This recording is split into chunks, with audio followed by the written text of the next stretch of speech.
କାର୍ଯ୍ୟକ୍ରମ ଆଜି 1175ତମ ଦିବସ ଏବଂ ନୂତନ ବର୍ଷର ପ୍ରଥମ ପ୍ରାତଃ ସତ୍ସଙ୍ଗ ପ୍ରାୟତଃ 70 ପାଖାପାଖି ପରିବାର ନିଜକୁ ସାମିଲ କରିଛନ୍ତି।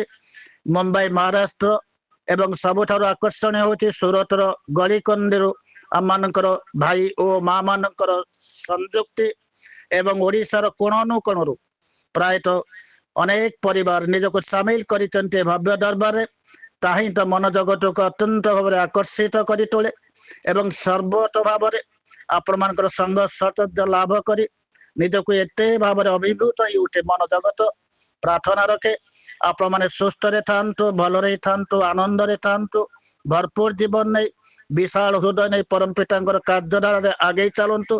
ଏବଂ ମୋର ଏକାନ୍ତ ନିବେଦନ ରଖେ ସୁରତ ସମସ୍ତ ପରିବାରକୁ ସମସ୍ତେ ବିପଦ ମୁକ୍ତ ଦୁର୍ଘଟଣା ମୁକ୍ତର ଜୀବନ ଯାପନ କରନ୍ତୁ ଏବଂ ନିଜର କର୍ମକ୍ଷେତ୍ରରେ ପରମ ପିତାଙ୍କର ନାମ ଜପ କରି ସେମାନେ ତାଙ୍କର କର୍ମକ୍ଷେତ୍ରକୁ ଆଗେଇ ଯାଆନ୍ତୁ। ତାହା ମୋର ଏକ ବ୍ୟକ୍ତିଗତ ଅନୁରୋଧ ନିବେଦନ ସେମାନଙ୍କ ନିକଟରେ। ଭରପୁର ଜୀବନେ ସେମାନେ ଆଗେଇ ଚାଲନ୍ତୁ ତାହା ମଧ୍ୟ ପ୍ରାର୍ଥନା ରଖେ ତାଙ୍କର ପଦାରବିନ୍ଦରେ। ପ୍ରବେଶ କରିଯିବା ଆଜିର ଇଷ୍ଟ ପ୍ରସଙ୍ଗକୁ। ସୁନ୍ଦର ବ୍ୟକ୍ତି, ବିଜ୍ଞ ପ୍ରାଜ୍ଞ ବ୍ୟକ୍ତିତ୍ୱ, ଜଣେ ସୁନ୍ଦର ସୁବକ୍ତା, ଶବ୍ଦ ସଂଯୋଜନା ଅତ୍ୟନ୍ତ ପରିମାର୍ଜିତ, ସ୍ପଷ୍ଟ ଭାବରେ ଅନେକ କିଛି କଥା ତୋଳି ଧରନ୍ତି, ଅନୁଭବର କଥା, ଅନୁଭୂତିର କଥା ଏବଂ ଠାକୁରଙ୍କର ବାଣୀକୁ ସୁନ୍ଦର ଭାବରେ ବିଶ୍ଳେଷଣ କରିବା ଏବଂ ତାହା ପ୍ରତ୍ୟେକଙ୍କ ପାଖରେ ତୋଳି ଧରିବାର ଯୋଗ୍ୟତା ଦକ୍ଷତା ଯାହାଙ୍କ ଭିତରେ ଅଛି ସେ ହେଉଛନ୍ତି ଆମମାନଙ୍କର ଅତ୍ୟନ୍ତ ଆପଣଙ୍କର ସମାନସ୍ପଦ ସପତି ରିତେକ ଡକ୍ଟର ପବିତ୍ର କୁମାର ମେକାପ କେନ୍ଦ୍ରାପଡ଼ାରୁ କୋରୁଆ ମଠଗଜପୁର ଆମନ୍ତ୍ରଣ ଜଣାଏ ସସମ୍ମାନେ ସମସ୍ତ 30 ମିନିଟ ସମୟ ନେଇ ସେ ତାଙ୍କର ଇଷ୍ଟ ପ୍ରସଙ୍ଗ ତୋଳି ଧରିବେ। ପବିତ୍ର ଭାଇ ଜୟଗୁରୁ। ଜୟଗୁରୁ ଜୟଗୁରୁ ଜୟଗୁରୁ ଜୟଗୁରୁ ଆଜ୍ଞା ଜୟଗୁରୁ। ସମସ୍ତଙ୍କୁ ଅନ୍ତର ଭରା କୃତଜ୍ଞତା ପ୍ରଦାନ କରୁଛି।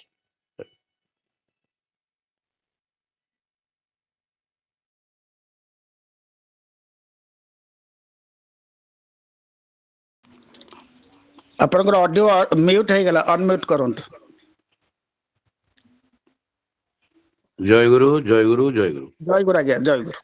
ଏ ବାହାରେ ଗୋଟେ ଶବ୍ଦ ଆସୁଛି ଆମର ଅନ୍ୟ ଗୋଟେ ମନ୍ଦିରରୁ ଶବ୍ଦ, ଆପଣ ମାନଙ୍କୁ ଶୁଭୁଛି କଣ ସେ ଶବ୍ଦ? କିଛି ହଉ ଆସୁବୁ ନାହିଁ, ଡିଷ୍ଟର୍ବ କରୁନାହିଁ ଠିକ ତ। ଅଛି ଠିକ ଅଛି ଠିକ ଅଛି। ପରମ ଦୟାଲ ଜୀବନର ସ୍ୱାମୀ ପ୍ରିୟ ପରମ ଯୁଗ ପୁରୁଷ ଉତ୍ତମ ଶ୍ରୀ ଶ୍ରୀ ଠାକୁର परम आराध्या जगत जननी विश्व कल्याणमयी श्री श्री बड़मा परम पूज्यपाद प्रभुपाद जुगाचार्य श्री श्री बड़दा परम पूज्यपाद प्रधान आचार्य देव श्री श्री दादा समस्तंकर श्रीपाद पंकजरे मोर अनंत कोटि भक्तिपूर्ण प्रणाम निवेदन करुछि। इष्ट परिवार प्रति प्रत्येकंक श्रीपाद पंकजरे मोर यथायोग्य भक्ति और प्रणाम निवेदन करुछि।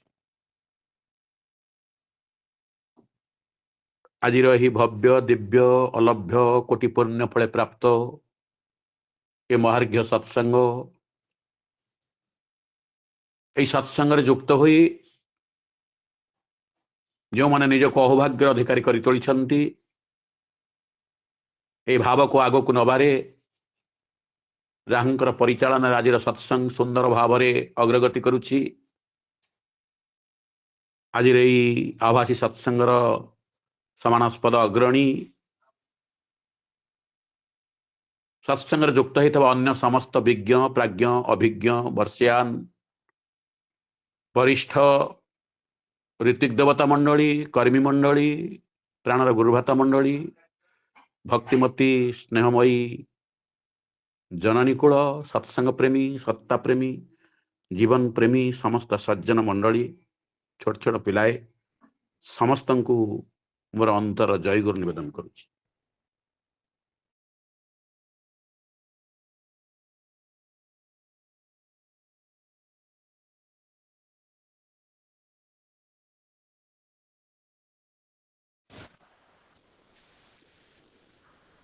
ଆପଣଙ୍କର ଅଡିଓ ମ୍ୟୁଟ୍ ହେଇଗଲା। हाँ ठीक अच्छे खोलि पुणी म्यूट हो जाଉଛି। सर्वप्रथमे प्रिय परमଙ୍କ पाद पद्मରେ प्रार्थना रखुଛି এই ଖ୍ରୀଷ୍ଟୀୟ ନବବର୍ଷ 2026 ସମସ୍ତଙ୍କର ଶୁଭଙ୍କର ହେଇ ଉଠୁ, ସମସ୍ତଙ୍କର ଚଲାପଥ କୁସୁମିତ ହେଉ, ପ୍ରତ୍ୟେକ ବ୍ୟକ୍ତିଗତ ଜୀବନ ଠାରୁ ସାର୍ବିକ ଜୀବନ ପର୍ଯ୍ୟନ୍ତ ଚିର ମଙ୍ଗଳର ଅଧିକାରୀ ହେଇ ଉଠନ୍ତୁ। ଆମେ ମାନେ ପ୍ରତ୍ୟେକ ସେଇ ଇଷ୍ଟଙ୍କର ମନଲାଖି ମଣିଷ ହୋଇପାରୁ, ପ୍ରଭୁଙ୍କ ପାଖରେ ମୋର ଏହା ହିଁ ସମସ୍ତଙ୍କ ପାଇଁ ବିଶ୍ୱ ପାଇଁ ପ୍ରାର୍ଥନା। ଯଦିଓ ପରମ ପିତାଙ୍କୁ କେନ୍ଦ୍ର କରି ଆମର ନବବର୍ଷ କିନ୍ତୁ ଜାନୁଆରୀ 1 ନୁହେଁ, ପୃଥିବୀ ପୃଷ୍ଠରେ ଜାନୁଆରୀ 1 କୁ ଆଗେ ବହୁ ପୂର୍ବରୁ ପ୍ରଥମ ମାସ ବୋଲି ଗଣାଯାଇ ନଥିଲା। କ୍ୟାଲେଣ୍ଡର ଗୋଟେ ବହି ଅଛି, ଆପଣ ମାନେ ପଢିଲେ ଏ ମାସର ଇଂରାଜୀ ମାସ ମାନଙ୍କର ଇତିହାସ ସବୁ ଅଛି, ତେଣିକି ଯାଉନି।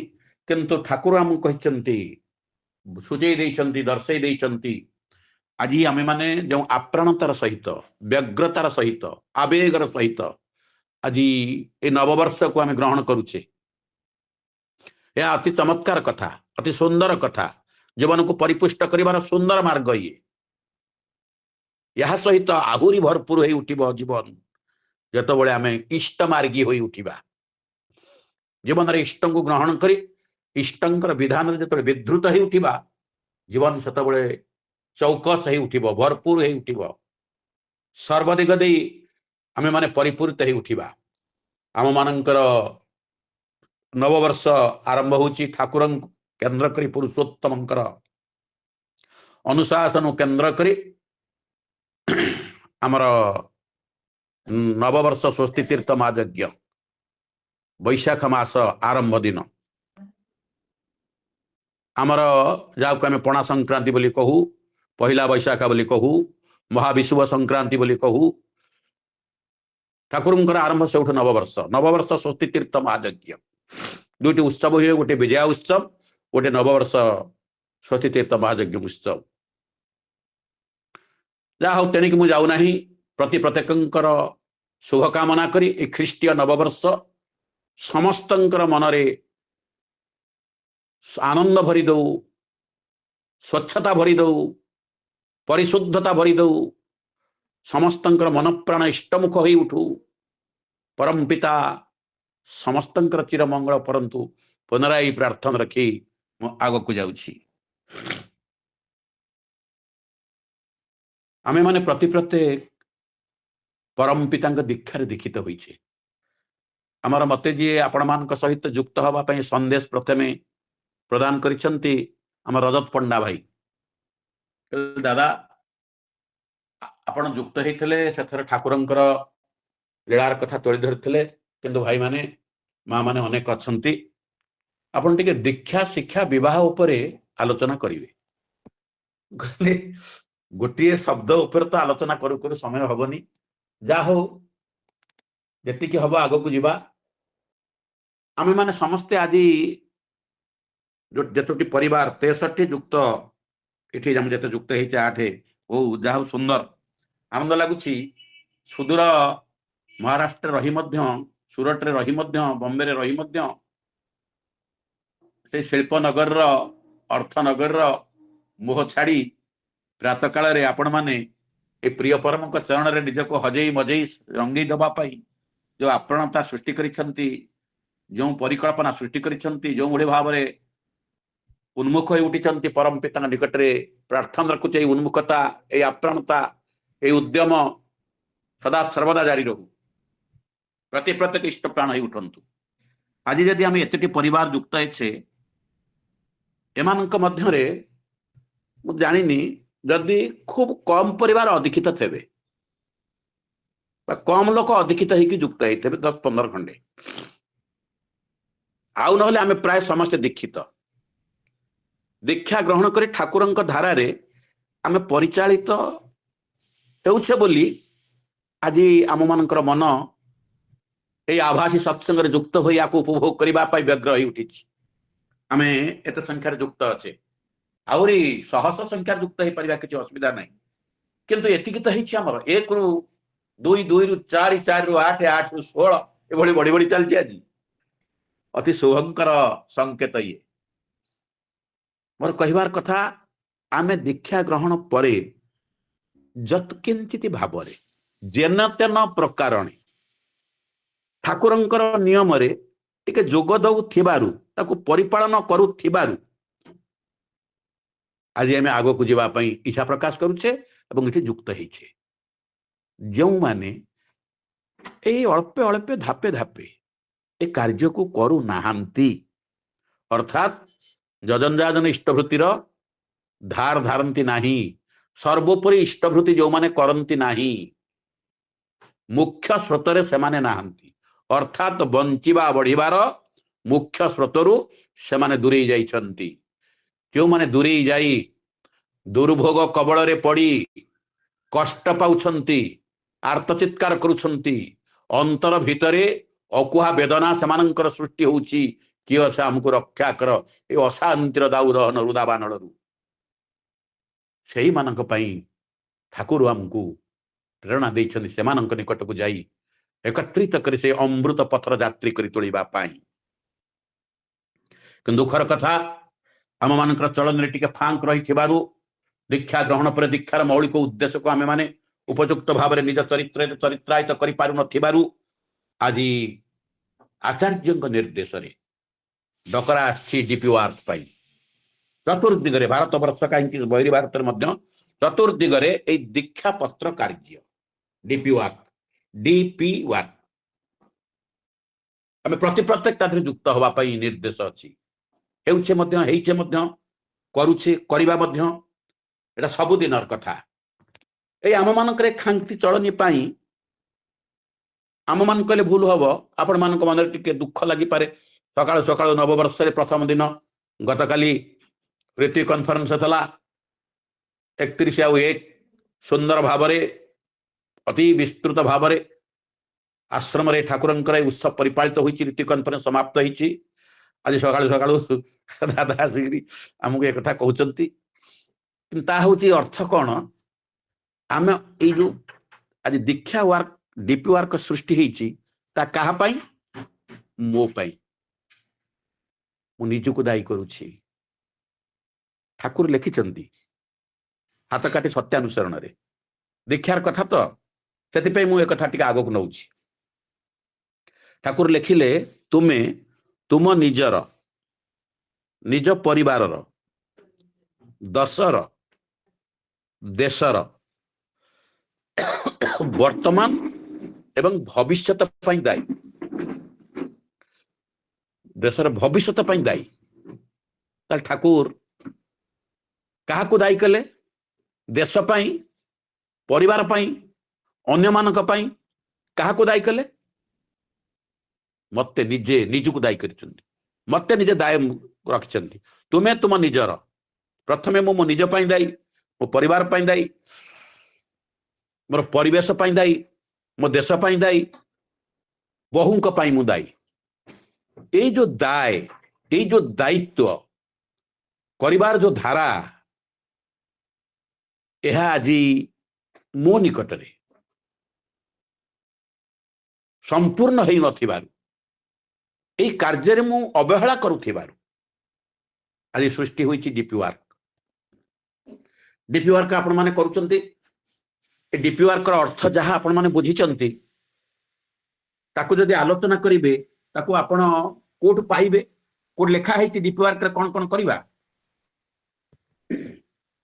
आपण देखिबे जेउ दिन ठारू आपण जेउ दिन परम पिता सहित हाथ गंटी पकईचंती तांको जीवन स्वामी भाव में परिकल्पना कर नहीं दिन ठारू जीवन शेष मुहूर्त पर्यंत आपण डीपी वार्क आरंभ डीपी वार्क आरंभ दीक्षा पत्र कार्य ताकू आम करू नथिबारु आई ताकू विधिबद्ध भाव में करबा पय आचार्यंकर डकरा निर्देश आपण माने दीक्षा ग्रहण समय रे परम पिता युक्त हवा पर ऋतिक देवता आपण मानकू ठाकुर विग्रह उपासना बही जहाँ दियंती ତାକୁ ସବୁ ପଛକୁ ରଖନ୍ତୁ। କିଛି ଦେଲେ ନଦେଲେ ବି ଖଣ୍ଡେ କାଗଜ ଦେଇଥିବେ ନିଶ୍ଚିତ ଭାବରେ। କାଗଜ ଖଣ୍ଡିକ ଟିକେ ମିନିଟିଏ ମୁଁ ନଉଛି, ଜଣେ ମୋର ବନ୍ଧୁ ଏବଂ ଭାଇ ଆସିଛନ୍ତି, ମୁଁ ମିନିଟିଏ 1 ମିନିଟ 2 ମିନିଟ ଭିତରେ ପୁଣି ଆପଣଙ୍କ କତିକି ଆସୁଛି।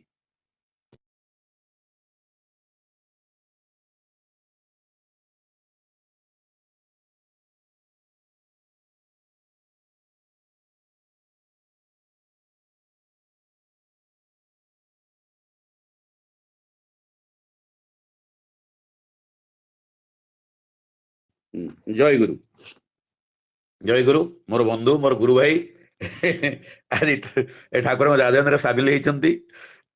ଯାହା ହଉ ଶୁଭର କଥା। ଏ ଯୋଉ ଦୀକ୍ଷା ଗ୍ରହଣ ଦିନ ଆମେ ଯୋଉ ଲେଖା ଯାଇଥିବା ଖଣ୍ଡେ କାଗଜ ପାଇଲେ, ତାଙ୍କୁ ଆମେ କଣ କହିଲେ? ଦିଟା କଥା। ଆମେ ଯେତେବେଳେ ଦୀକ୍ଷା ଗ୍ରହଣ କରିଥିଲୁ ପଚାରିଲେ ମୁଁ ଏ କାଗଜ କଣ ନା, ଏଟା ଦୀକ୍ଷା ପତ୍ର। ଦୀକ୍ଷା ଗ୍ରହଣ ପରେ କିପରି ଉପଯୁକ୍ତ ଭାବରେ ଦୀକ୍ଷାକୁ ନିଜ ଜୀବନରେ ପ୍ରୟୋଗ କରି ଚାଲିବ, ପରିପାଳନ କରି ଚାଲିବ, ତାର ସମସ୍ତ ସଂକେତ ଏ କାଗଜରେ ଲେଖା ହେଇଛି, ଦିଆଯାଇଛି। ତେଣୁ ଆର ନାମ ଦୀକ୍ଷା ପତ୍ର। ବା ଯେଉଁ ସଂକଳ୍ପ କଲ, ଯେଉଁ ପ୍ରତିଜ୍ଞା କଲ, ଯାହା କରିବା ପାଇଁ ଇଷ୍ଟଙ୍କ ଆଗରେ, ଜୀବନର ସ୍ୱାମୀଙ୍କ ଆଗରେ ସ୍ୱୀକାର କଲ, ଯୋଉ ସଂକଳ୍ପ, ତା ମଧ୍ୟ ଆଦେହରେ ଲେଖାଯାଇଛି। ଏପଟେ ଲେଖାଯାଇଛି ସଂକଳ୍ପ। ତେଣୁ ଆର ଅନ୍ୟ ନାମ ସଂକଳ୍ପ ପତ୍ର। এই যে সংকল্প পত্র লেখা যাইছি, এই সংকল্প পত্রে আপন মানে সমস্তে আমি মানে কেই পড়ুনা। আমি মানে কলে মু প্রথম দায়ী করি, আপন মানে আমি মানে কলে আপন মানে পড়ি আসুଛନ୍ତି। আপন মানে পড়ুথিবে নিশ্চিত। যে মানে পড়ুଛନ୍ତି অহৌভাগ্যর অধিকার।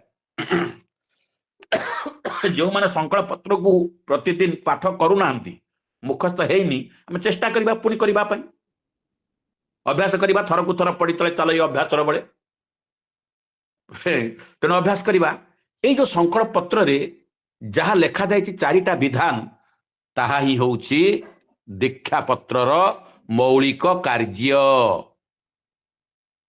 মৌলিক কার্য, দীক্ষা পত্রর মুখ্য কার্য, মৌলিক কার্য, মূল আরম্ভ এই সংকল্প পত্রে লেখা যাইছি। সংকল্প পত্র প্রথম লেখা যাইছি, এই দীক্ষা গ্রহণ করি মু সর্বান্তকরণে শপথ করুছি যে মনুষ্যর জীবন ও বৃদ্ধির পরম উদ্ধাতা শ্রী শ্রী ঠাকুর অনুকূল চন্দ্রଙ୍କୁ ପ୍ରତିଷ୍ଠା କରିବା ହିଁ ଏହି ମୁହୂର୍ତ୍ତରୁ ମୋର ଜୀବନର ଯଜ୍ଞ ହେଉ। ପ୍ରତିଷ୍ଠା ମାନେ କଣ? କଣ ବୁଝିବା ଆମେ ପ୍ରତିଷ୍ଠା? ଘର ପ୍ରତିଷ୍ଠା କରୁଛେ, ଯେମିତି ବ୍ରାହ୍ମଣ ଗୋଷୀଙ୍କୁ ଡାକିକିରି ଘିଅ ପୋଡୁଛି, ସଂକଳ୍ପ କରାଯାଉଛି, ମନ୍ତ୍ର ପାଠ କରାଯାଉଛି, ଘର ପ୍ରତିଷ୍ଠା ହେଲା, ଆମେ ରହିଲେ। ମନ୍ଦିର ପ୍ରତିଷ୍ଠା ହେଲା, କିଏ ରହିବେ? ପ୍ରଭୁ ରହିଲେ, ଦେବାଦେବୀ ରହିଲେ ମନ୍ଦିର ପ୍ରତିଷ୍ଠା ଭିତରେ। ସେମିତି ଇଷ୍ଟଙ୍କୁ, ଆପଣଙ୍କୁ ମୋ ଜୀବନରେ ଏହି ମୁହୂର୍ତ୍ତରୁ ମୋର ଜୀବନର ଯଜ୍ଞ ହେଉ। କଣ ଯଜ୍ଞ ହେଉ ନା, ଆପଣଙ୍କୁ ପ୍ରତିଷ୍ଠା କରିବା। କାହାକୁ? ଠାକୁରଙ୍କୁ। ଠାକୁରଙ୍କୁ ତାହେଲେ ମୁଁ କେମିତି ପ୍ରତିଷ୍ଠା କରିବି? ତାଙ୍କରି ଫଟୋ, କାଗଜର ଫଟୋ ବା କଣ ମୂର୍ତ୍ତି ଯେମିତି ହଉ ଆଣିକି ମୋ ଘରେ ରଖିକିରି ବ୍ରାହ୍ମଣ ଡକେଇ କଲମନ୍ଦ କରିକି ଯେମିତି ଘର ପ୍ରତିଷ୍ଠା, ସେମିତି କରିକି ମୋ ଇଷ୍ଟଙ୍କୁ ଯାହା ଫୁଲ ପୂଜା ପାଣି ଭଲମନ୍ଦ ଦେବି, ଏତିକି ଏଇଟା ହେଲା ପ୍ରତିଷ୍ଠା? ନା ଠାକୁର ଏଠି ପ୍ରତିଷ୍ଠା ଅର୍ଥର କଣ କହିଛନ୍ତି? ଆଉ ବିଚାର କରିବା ଟିକେ। এই ଶବ୍ଦଟାକୁ ଆମେ ମାନେ ଯୋଉ ଅର୍ଥରେ ଧରି ନେଇଛେ, ତାକୁ ବିସ୍ତୃତ ଅର୍ଥରେ ଗ୍ରହଣ ନ କରିବାରୁ ଏ କାର୍ଯ୍ୟ କରିବା ପାଇଁ ଆମକୁ ଆମେ ଆଗେଇ ଆସିପାରୁନେ। ଯାହା ପ୍ରତିଷ୍ଠା ଶବ୍ଦ, ପ୍ରତିଷ୍ଠା ଶବ୍ଦର ପ୍ର ଉପସର୍ଗ ତିସ୍ ଧାତୁରୁ ସ୍ଥା ପ୍ରତ୍ୟୟ ଯୋଗେ ପ୍ରତିଷ୍ଠା ଶବ୍ଦ ଶୁଦ୍ଧ ପ୍ରକୃଷ୍ଟ ଭାବରେ ପ୍ରବେଶ କରି ଅନ୍ୟମାନଙ୍କ ପାଖରେ ପ୍ରବେଶ କରେଇବା, ଯୁକ୍ତ କରେଇବା, ଧରେଇ ଦବା, ପ୍ରତିଭାତ କରେଇବା, ଜାଜୁଲ୍ୟମାନ କରେଇବା, এটা হচ্ছে ପ୍ରତିଷ୍ଠା। ମୁଁ ଦୀକ୍ଷା ଗ୍ରହଣ ପରେ ମୋର ଇଷ୍ଟଙ୍କ ଭିତରେ ପ୍ରବେଶ କରିବି। କିପରି? ଚଳନି ଦେଇକିରି। ଆପଣ ଫଟୋ ଭିତରେ ପ୍ରବେଶ କରିବି କି? ଚଳନି ଦେଇକିରି ପ୍ରବେଶ କଲି ଇଷ୍ଟଙ୍କ ଠାରେ, ଇଷ୍ଟଙ୍କ ଭିତରେ। ମୁଁ ନିଜେ ପ୍ରବେଶ କଲି ଏବଂ ପ୍ରବେଶ କଲା ପରେ ଯୋଉ ଅନୁଭୂତି, ତାକୁ ମୋର ପାରିପାର୍ଶ୍ୱିକରେ ବାଣ୍ଟିବି। ପ୍ରଥମ, ଯାହା ହଉ ସବୁ ଗଲେ ବହୁତ ହବ, ସମୟ ନାହିଁ। ତା ଭିତରେ ଗୋଟେ ଲେଖା ଯାଇଛି, 3 ନମ୍ବରଟା ଦେଖନ୍ତୁ ଆପଣ ମାନେ। ଆଉ ମୋର ଜୀବନ ଜ୍ୟୋତି ଓ ସେବା ତାଙ୍କୁ ହିଁ, ତାଙ୍କୁ ମାନେ କାହାକୁ ଲେଖାଯାଇ ସଂକଳ୍ପ? ମୁଁ କହିଛି ସେଦିନ, ମୋର ଜୀବନ ଜ୍ୟୋତି ଓ ସେବା ତାଙ୍କୁ ହିଁ ମୋର ପାରିପାର୍ଶ୍ୱିକରେ, ମୋର ପାରିପାର୍ଶ୍ୱିକ ପ୍ରତ୍ୟେକଙ୍କ ଭିତରେ ସର୍ବୋତ ଭାବେ ପ୍ରତିଷ୍ଠିତ କରୁ। ପ୍ରତ୍ୟେକଙ୍କ ଭାବରେ ଦୀକ୍ଷିତ ଅଦୀକ୍ଷିତ ସବୁଆଡେ ସବୁଠାରେ ମୁଁ ମୋର ଇଷ୍ଟଙ୍କୁ ପ୍ରବେଶ କରି ଚାଲିବି। ଏଇ କଥା ତାପରେ ଲେଖାଯାଇଛି ଆଉ ପୁଣି ଲେଖାଯାଇଛି ମୁଁ ଆହୁରି ଶପଥ କରୁଅଛି ଯେ ଆଜିଠାରୁ ମୋର ପାରିପାର୍ଶ୍ୱିକ ଇଷ୍ଟ ଭ୍ରାତାଙ୍କର ଆପଦ ବିପଦରେ ଯଥାସାଧ୍ୟ ଅର୍ଥ ବା ବାସ୍ତବ କର୍ମରେ ସାହାଯ୍ୟ କରି ସେମାନଙ୍କର ଆପଦ ମୁକ୍ତି ପାଇଁ ବଦ୍ଧ ପରିକର ହେଲି। এইটা ଲେଖାଯାଇଛି। ଆମେ ବର୍ତ୍ତମାନ ଏଇ ଶେଷ ପାହାଚରୁ ଆରମ୍ଭ କରୁଛେ ଉପରକୁ ଉଠିବା ପାଇଁ, ମୂଳକୁ ଯିବା ପାଇଁ। ଗୁରୁ ଭାଇଙ୍କୁ ନେଇକରି ଯେଉଁମାନେ ଛାଡ଼ି ଦେଇଛନ୍ତି ଦୀକ୍ଷା ଗ୍ରହଣ ପରେ ସେମାନଙ୍କ ପାଖକୁ ଯାଇ ସେମାନଙ୍କୁ ପୁଣି ମୁଖ୍ୟ ସ୍ରୋତରେ ସାମିଲ କରିବା ପାଇଁ ଦୀକ୍ଷା।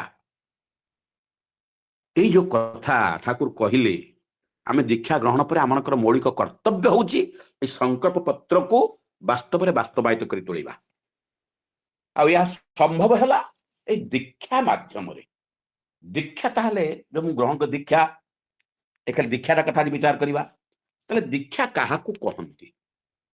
ଏ ଯୋଉ ଦୀକ୍ଷା ଆମେ କହୁଛେ ଆମେ ଠାକୁରଙ୍କୁ ଦୀକ୍ଷା ଗ୍ରହଣ କରିଛେ ବା ଅନ୍ୟମାନଙ୍କୁ ଦୀକ୍ଷିତ କରାଇବା ପାଇଁ ଚେଷ୍ଟା କରୁଛେ, ଏ ଦୀକ୍ଷା ଶବ୍ଦର ଅର୍ଥ କଣ?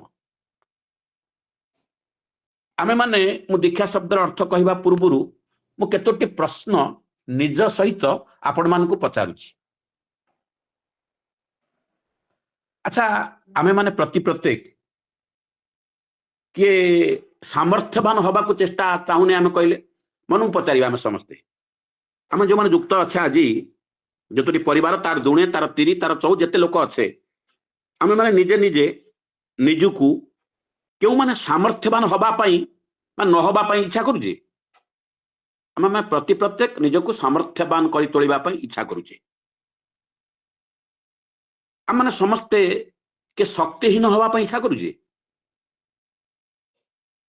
ଆମେ ଶକ୍ତିହୀନ ହବା, ନିରର୍ଥକ ହେଇ ଉଠିବା, କାହାର କାମରେ ଲାଗିବାନି, ଏମିତି ଉଠି ପାରିବାନି, ଏମିତି ଇଚ୍ଛା କରୁଛେ? ନାଇଁ, ସାମର୍ଥ୍ୟବାନ ହେଇ ଉଠିବା, ଶକ୍ତିମାନ ବି ହେଇ ଉଠିବା ଆମେ ସମସ୍ତେ ଚାହୁଁଛେ। ପୁଣି ଆମେ ମାନେ ଯିଏ ଅଛେ କେହି ଇଚ୍ଛା କରୁଛେ ଆମେ ଗତିଶୀଳ ଆମର ଜୀବନ ନ ହଉ? ଅଛି ଇଚ୍ଛା କରୁଛେ ଆମର ଜୀବନ ଗତିଶୀଳ ହଉ ବୋଲି ଇଚ୍ଛା କରୁଛେ ସମସ୍ତେ। ଆମେ ମାନେ ପ୍ରତ୍ୟେକ ବୃଦ୍ଧିର ପଥରେ ଆଗେଇ ଯିବା ପାଇଁ ଇଚ୍ଛା କରୁଛେ ନା ନାଇଁ? ଆମର ବୃଦ୍ଧି ନ ହଉ ଆକୁ ଇଚ୍ଛା କରୁଛେ। ସମସ୍ତେ ଚାହୁଁଛେ ବୃଦ୍ଧି ପଥରେ ଆଗେଇ ଯିବା ପାଇଁ। ତାପରେ ଆମେ ସମସ୍ତେ ଆମର ନିଜ ନିଜର କାର୍ଯ୍ୟକୁ ସଂସାରରେ ରହି ସୁନ୍ଦର ଭାବରେ, ତ୍ୱରିତ ଭାବରେ, ଉପଯୁକ୍ତ ଭାବରେ, ଉପଯୁକ୍ତ ସମୟରେ କରିବାଟା ଉଚିତ ବୋଲି କିଏ ଇଚ୍ଛା ନ କରୁଛେ? ଆମେ ପ୍ରତ୍ୟେକ ନିଜକୁ ଭାବିବା। ଏଇ ଯୋଉ କଥା ସବୁ ମୁଁ କହିଲି ଏଗୁଡାକ ଆମ ଭିତରୁ କେଉଁମାନେ ଇଚ୍ଛା ନ କରୁଛେ ଏଇ ସବୁ ଦିଗ ଦେଇକରି ଆମେ ମାନେ ଆଗକୁ ଯିବା ପାଇଁ? ଆମେ ମାନେ ସମସ୍ତେ ଚାହୁଁଛେ ସାମର୍ଥ୍ୟବାନ ହବା ପାଇଁ, ସମସ୍ତେ ଚାହୁଁଛେ ଶକ୍ତିମାନ ହବା ପାଇଁ, ସମସ୍ତେ ଚାହୁଁଛେ ଗତିଶୀଳ ହବା ପାଇଁ, ସମସ୍ତେ ଚାହୁଁଛେ ବୃଦ୍ଧି ପଥରେ ଆଗେଇ ଯିବା ପାଇଁ, ସମସ୍ତେ ଚାହୁଁଛେ କର୍ମ ତ୍ୱରିତତାକୁ, କର୍ମ ଚଞ୍ଚଳତାକୁ ବା ପ୍ରତ୍ୟେକ କାର୍ଯ୍ୟକୁ ଉପଯୁକ୍ତ ସମୟରେ ସମ୍ପନ୍ନ କରିବା ପାଇଁ ଆମମାନଙ୍କର ଇଚ୍ଛା। ଏଇଟା ଦୀକ୍ଷିତ ଅଦୀକ୍ଷିତ ପ୍ରତ୍ୟେକ ବ୍ୟକ୍ତିର ମନରେ ଏଇ ଇଚ୍ଛା, ଏଇ ଧାରା, ଏଇ ବିଧାନ ଯୁକ୍ତ ହେଇଅଛି, ଲାଗିକି ରହିଛି। ସମସ୍ତେ ଇଚ୍ଛା କରୁଛନ୍ତି, ଚାହାନ୍ତି। ପୃଥିବୀର କୌଣସି ମଣିଷକୁ ପଚାରିଲେ ଏ ଯୋଉ କଥା ମୁଁ କହିଲି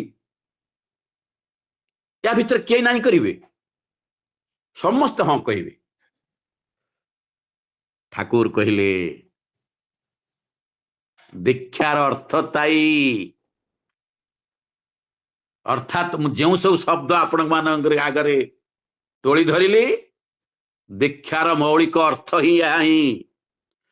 ଦୀକ୍ଷା ଗ୍ରହଣ କରିବା ମାନେ ସାମର୍ଥ୍ୟବାନ ହୋଇ ଉଠିବା, ଶକ୍ତିମାନ ହୋଇ ଉଠିବା, ଅବୃଦ୍ଧିମୁଖୀ ହୋଇ ଉଠିବା, ତ୍ୱରିତ କର୍ମା ହୋଇ ଉଠିବା। ଏଇ ଚଳନକୁ ନିଜ ଚରିତ୍ରରେ ଚରିତ୍ରାୟିତ କଲେ ଆମେ ମାନେ ସର୍ବୋତ ଭାବରେ ନିଜେ ଦକ୍ଷ ହେବା ସହିତ ଅନ୍ୟକୁ ଦକ୍ଷିତ କରିବା, ଅର୍ଥାତ୍ ସାମର୍ଥ୍ୟବାନ କରି ତୋଳିବା। ଦୀକ୍ଷାର ଅର୍ଥ ଇଂଲିଶ ଅର୍ଥ କଣ? ଦୀକ୍ଷାକୁ ଇଂଲିଶରେ ଯଦି କହିବେ ଟୁ ବି ଏବୁଲ, ଦକ୍ଷ ହବା, ଟୁ ମେକ୍ ଏବୁଲ। ଦୀକ୍ଷାର ଦେଖିବେ ମୌଳିକ ମାନେ ବାଗାର୍ଥ ଦୀପିକା, ଶବ୍ଦରତ୍ନ କୋଷ, ଠାକୁରଙ୍କର ଅଭିଧାନ। ଦୀକ୍ଷାର ଅର୍ଥ ମୌଳିକ ଉଦ୍ଦେଶ୍ୟ କଣ, ଅର୍ଥ କଣ, ମାନେ ସେ କି ଧାତୁ, ଦୀକ୍ଷା ଶବ୍ଦରେ ଦିକ୍ ଧାତୁର ଯୁକ୍ତ ଅଛି। ଦିକ୍ ଧାତୁର ଅର୍ଥ ଯୋଉ କଥା ଗୁଡିକ ମୁଁ ଆପଣଙ୍କୁ କହିଲି, ପୃଥିବୀର प्रत्येक मनीष यह जदि चाहती आमर कहिबारे आमर बुझेइबारे आमर चलनी रे आमर चिंतारे आमर चेतना जगत रे एई जे कार्य उपयुक्त भावरे परिस्फुटन होई न उठिबारु आमे माने अन्य निकटरे मोर इष्टंकु मोर जीवन स्वामी को प्रतिष्ठित करि पारु नाही जागृत करई पारु नाही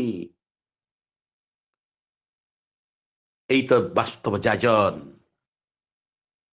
दीक्षा शब्दर अर्थ ठाकुर कहउछनी बाणी भितरे आमे समस्त बुझिया पतम ओडिया रे कहउची दक्ष हबार कायदा शिखाए तेणु दीक्षार एते दाम कृति गुरुंकर पाखकु जाई सार्थक कर दीक्षार नाम दीक्षा भितर जो अर्थ रही जो माने रही जो निर्देश रही ता सार्थक हब केतबळे केमिति ना जहांकर दीक्षार आमे दीक्षित हेले से व्यक्ति जो शब्द सब मु प्रयोग कली शक्तिमान शक्ति गति वृद्धि कर्म त्वरित ए सब गुण ठाकुरंग पाखरे अछि तो मु जहां दीक्षार दीक्षित हेबी जहां गुरुपद वर्णन करी से सामर्थ्यमान पुरुष तो से शक्तिमान पुरुष तो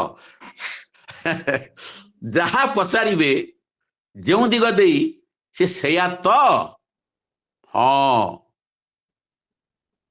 से एबुल बोली से दक्ष बोली से शक्तिमान बोली ये दुनियार प्रति प्रत्येक को से दक्ष कर तोलैबा पाई विधान देइचंती धारा देइचंती अनुशासन देइचंती ताई तो दीक्षा दीक्षा मनीष को दक्ष करे कृतिदीप्त करे प्राण कूट कुशली अनुशीलन कृति तीर्थे कराए स्नान करवा दिगरे आगे नहीं जाए करवा दिगरे जा हो 32 हो गलानी आज्ञा केतबळे सरीबो सरी गलानी बोध हुए आज्ञा 35 पर्यंत कोन 6:35 कोन ना 8:35 आपण अछंती बाहु मो आ दीक्षा शब्द बहुत अर्थ अछि शिक्षा तो आरु दीक्षा शिक्षा विवाह आको धरले जीवनी आमे एतिक जानिबा दीक्षा शब्दर अर्थ होची निजे दक्ष हई अन्य को दक्ष करेबा पई प्रचेष्टा करी तोलिबा चालिबा आकु कहंती दीक्षा सहज अर्थ रे निजे दक्ष हवा निजे सामर्थ्यवान है उठिबा निजे शक्तिमान है उठिबा एवं एई धारा को अन्य मानक निकट रे संचरित करी तोलिबा एटा होची दीक्षार मौलिक उद्देश्य दीक्षार अर्थ दीक्षा मनुष्य को दक्ष करे कृतिदीप्त करे प्राण प्राण को निजर जीवन को निजर चलनी को निजर अनुशासन को करवा दिगरे नहीं जाए वृद्धि दिगरे नहीं जाए कूट कुशली अनुशीलनी कूट अर्थ शेष प्रकार जेते प्रकार अच्छी जेते धारा अच्छी जेते विधान अच्छी कूट कुशली कुशलतार सहित स्किलफुल एक्टिविटी स्किलफुल वे रे मनुष्य को ऊर्ध्वमुखी कराए सुंदर भावरे आम मान को ऊर्ध्वगति कराए एथिपाई दीक्षार प्रयोजनीयता आम मान पाखरे केते अपरिहार्य यही कथा आमे जहाको बुझेइबा जहाको कहबा सी कि नाही करिवो अरे भाई तू कोन भल पुओटी हवाकू चाहुना भल झियोटी हवाकू चाहुना भल माटी हवाकू चाहुना भल बापटी हवाकू चाहुना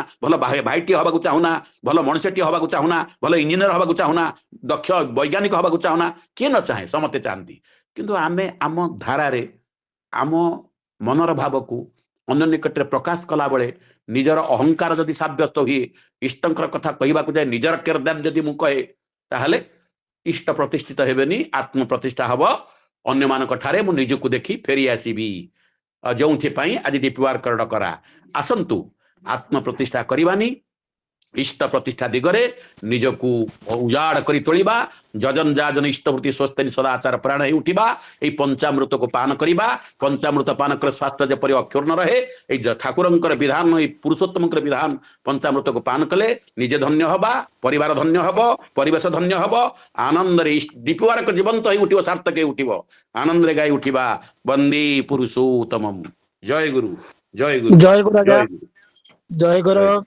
जय गुरु आपनकर आलोचना पर विश्लेषण करिवार प्रयोजन ही अनुभव करे ना भावांतर सृष्टि करिवार प्रश्न ही उठे ना जो गुरुत्वपूर्ण विषय वस्तु को नहीं आपण आलोचना तोड़ी धरिले ता होचे संकल्प पत्र दीक्षा पत्र एवं दीक्षा संबंधी सारा विश्व रे समस्त जिनिसर विकल्प अच्छे किंतु संकल्पर विकल्प नहीं जहाँ मनुष्य संकल्प करे ଅବଶ୍ୟ ତାକୁ ପରିପାଳନ ନିଶ୍ଚିତ ଭାବରେ କରିବା ପ୍ରୟୋଜନ, ନହେଲେ ଆମେ ସଂକଳ୍ପ ଚ୍ୟୁତ ହେଇଯିବା। ଯାହା ହଉ ଏ ସଂକଳ୍ପ ଚ୍ୟୁତର ମନୋଭାବରୁ ଊର୍ଦ୍ଧ୍ୱକୁ ନେଇ ଆପଣଙ୍କର ଆଲୋଚନା